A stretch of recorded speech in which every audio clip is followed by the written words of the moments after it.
SP साहब को गुलपोशी करें शालवा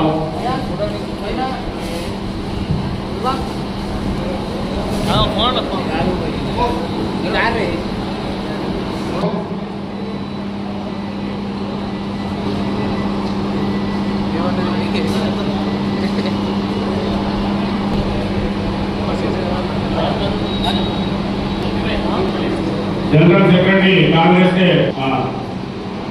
उधर है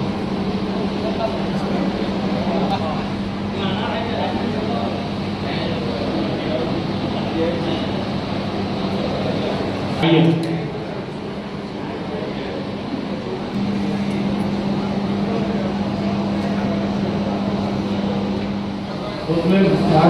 కూడా రంజాన్ మాసం సందర్భంగా మీకందరికీ శుభాకాంక్షలు తెలియజేస్తా ఉన్నాం. ఈ పవిత్ర రంజాన్ మాసంలో మనతో పాటు ఈ సమాజం అంతా పాల్గొనమని ఈ యొక్క పవిత్ర రంజాన్ మాసంలో అందరూ కూడా మీరు ముస్లిం సోదరులందరూ కూడా ఈ ఉపవాసం చేసుకుంటూ సమాజంలో అందరూ కూడా బాగుపడేటువంటి ఒక మంచి ఉద్దేశంతో ఈ యొక్క రంజాన్ మాసంలో మీరు చేసినటువంటి వార్తలను ఆ దేవుడు అందరినీ చల్లగా చూసి అందరం కూడా ఈ సమాజంలో ఉన్నటువంటి అందరం కూడా బాగుండాలని అందరూ కూడా సుఖ సంతోషాలతో ఆయుర ఆరోగ్యాలతో ఉండాలని కోరుకుంటున్నాను. आप सभी को पवित्र रमजान की बहुत बहुत बधाइयाँ और जो पूरा अरेंजमेंट किया है बहुत अच्छा अरेंजमेंट किया है जो प्रेसिडेंट है और बाकी जो भी मेंबर है उन्होंने सारा अरेंजमेंट बहुत अच्छा किया है. तो आपको बस बहुत बहुत शुभकामनाएं रमजान की. अभी हम आगे का प्रोग्राम రంజాన్ సందర్భంగా ప్రభుత్వం ఏర్పాటు చేసినటువంటి ఈ ఇఫ్తార్కు అందించినటువంటి గౌరవ రంజాన్ సిరిసిల్ల జిల్లా ఎస్పీ గారు, రీజనల్ ఎస్పీ గారు, మన కమిటీ చైర్మన్ అయినటువంటి చైర్మన్ గారు, మాజీ అధ్యక్షులు, ముస్లిం మిత్రులందరికీ శుభాభివందనాలు తెలుపుతూ ప్రభుత్వం తరఫున ఈరోజు ఇఫ్తార్ చేయడం శుభ పరిణామం. మనందరం కలిసి మెరుగుతున్నామనడానికి ఒక నిదర్శనం. మనందరూ సుగంధాలతో ఈ పర్వదినాన్ని జరుపుకొని రంజాన్ మాసం యొక్క పవిత్రమైనదిగా మనం జరుపుకుంటూ ఉంటాము. కాబట్టి దేవుడు మీ అందరికీ మనందరికీ రాష్ట్ర వ్యాప్తంగా ప్రభుత్వం పక్షాన ఏర్పాటు చేసినటువంటి ఇఫ్తార్ విందులో భాగంగా సిరిసిల్ల పట్టణంలో ఉన్నటువంటి ముస్లిం సోదరులందరికీ కూడా ప్రభుత్వం ఏర్పాటు చేసిన ఈ ఇఫ్తార్ విందులో పాల్గొన్నటువంటి గౌరవ ముఖ్యమంత్రి గారు, మన జిల్లా ఎస్పీ గారు, మన అడిషనల్ ఎస్పీ గారు, మన సీనియర్ కాంగ్రెస్ నాయకులు, పట్టణ కాంగ్రెస్ అధ్యక్షులు ప్రకాష్ గారు, సీనియర్ నాయకులు శ్రీనివాస్ గారు, మనది ఈ కార్యక్రమం నేతృత్వంలో ఉన్నటువంటి మన సదర్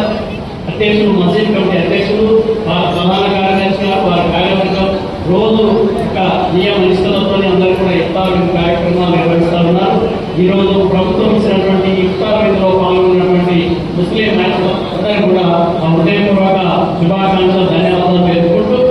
ఏదైతే పవిత్రమైనటువంటి ఈ మాసంలో ఉపవాస దీక్ష ఉండి, కొంతంతా ఉపవాస దీక్ష ఉండి సాయంత్రం కూడా ఈ ఉపవాసాలు విడిచి తర్వాత ఎంతో నియమ నిష్ఠలతో అల్లాహ్ను ప్రార్థిస్తూ మీరు ఏదైతే నెల రోజులు అంటే 40 రోజుల పాటు చేస్తున్నటువంటి దీక్ష ఫలితం అంతా కూడా ముస్లిం సోదరులందరూ కూడా అన్ని కుటుంబాలకు, మన సమాజానికి, రాష్ట్రానికి అందాలని ఆ అల్లాహ్ను ప్రార్థిస్తూ మీ అందరి కుటుంబాల్లో ఒక మంచి ఉన్నతమైనటువంటి వెలుగు కావాలనేటువంటి దాంట్లో సామాజికంగా, ఆర్థికంగా, పారిశ్రామికంగా అన్ని రంగాల్లో మీరు అందరికీ విధంగా ఆ అల్లాహ్ మీ అందరికీ కృప అందజేయాలి. ఈ రాష్ట్ర ప్రభుత్వానికి కూడా గౌరవ ముఖ్యమంత్రి రేవంత్ రెడ్డి గారి యొక్క నేతృత్వంలో చేపడుతున్నటువంటి ఈ ప్రజా సంక్షేమాలు మన మైనార్టీ ప్రజలకు, మన ముస్లిం మైనార్టీ సోదరులకు అందిస్తున్నటువంటి సంక్షేమ బలాన్ని కూడా ఇంకా మీ అందరికీ అందే విధంగా మీరు అందరూ అభివృద్ధిలో వచ్చే విధంగా అల్లాహ్ మీ అందరికీ ఆశీస్సులు అందించాలి. రేవంత్ రెడ్డి గారి ప్రభుత్వానికి ఆశీస్సులు అందించి, వారి మంత్రివర్గానికి ఆశీస్సులు అందించి ఇంకా రాష్ట్ర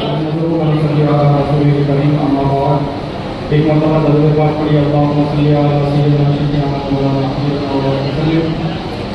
मेरे प्यारे किसान भाइयों, मैं आप तमाम हजरात के सामने इसलिए हाजिर आया हूँ कि रोज़ाना के अहतमाम के लिए जो हुकूमत की जानिब से इंतज़ाम किया गया है और हुकूमत की जानिब से जो हमारे आए मेहमान हैं, एसपी साहब हैं, एडिशनल एसपी साहब हैं, हमारे चेयरमैन और सब लोग जो मेहमान आए हैं उनका मैं दिल से शुक्रिया अदा करता हूँ। इस्लाम एक ऐसा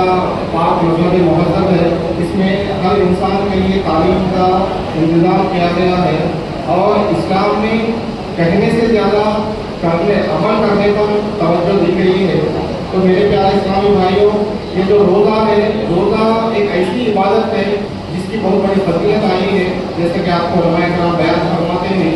लेकिन फजीलत अपनी जगह अल्लाह उसका रसूल की जानिब से इसका सवाब बंदे के लिए मौजूद है। लेकिन इसके बावजूद भी अगर हम इस रोज़े के बारे में अगर देखेंगे, साइंटिफिक एतबार से भी रोज़े के बहुत सारे फ़वाइद हैं, बहुत सारे उसके फिल्म कमालात हैं। तो आप तमाम वजह से कहने का मकसद और मतलब यही है कि रोज़ा रखें और इसमें इंसान रोज़े के अंदर मसावत चाहता है। इस्लाम ये कहता है कि जितने भी हमारे जो भाई हैं, चाहे हम मुसलमान हो या गैर मुसलमान हो, इंसान को भूख के अंदर उसकी हालत कैसी होती है, तो इसमें इसको समझने के लिए भी इस्लाम में ये रोज़ा मुसलसल महीना रखने का हुक्म दिया गया है। तो इसके सारे बहुत सारे फ़वाइद हैं। अल्लाह तबारक व तआला इसको अमल करने की तौफीक अता फरमाए। मैं अपनी बात को खत्म करते हुए इसके साथ से गुजारिश